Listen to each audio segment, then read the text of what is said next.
Mais les gars, de qui on se moque? Il faut y arrêter, un pompon sur la Garonne. Tel Aviv, c'est une ville où il y a des millions d'habitants. Pourquoi il n'y a pas de... Il n'y a pas de victimes encore? Rien à déclarer, rien à déplorer? Vous avez rien compris au film.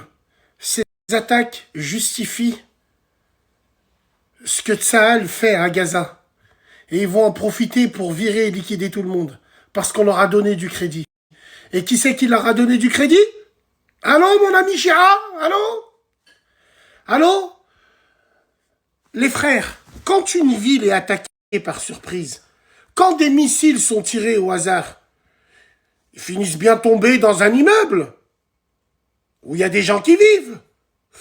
Ou peut-être on pourra apprendre qu'il y a des immeubles qui ont été visés, mais ils étaient vides. Je sais pas. Essayez de réfléchir. Pourquoi, quand c'est Tsahal qui tape, ils font tout le temps des morts? Pourquoi les chiites, quand ils tapent, là-bas, en Israël, il n'y a jamais de dommages collatéraux, il n'y a jamais de victimes? À part l'attaque du 7 octobre, bien évidemment. Mais sinon, est-ce que vous suivez ma logique? Créer le chaos pour enfin faire venir leur Messie.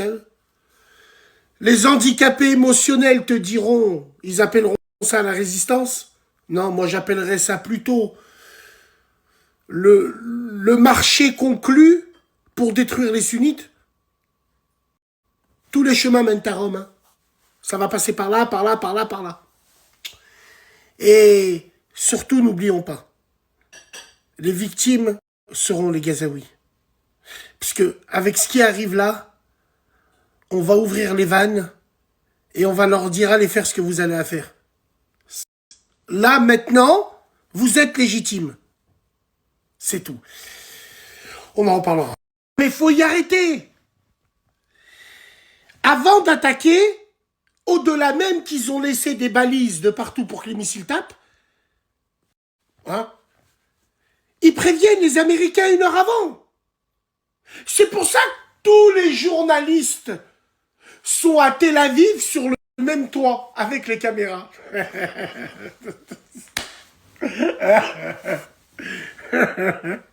Et il y a des gens, oh la résistance, ouais. Putain, vous avez de la boue à la place du cerveau. Ressaisissez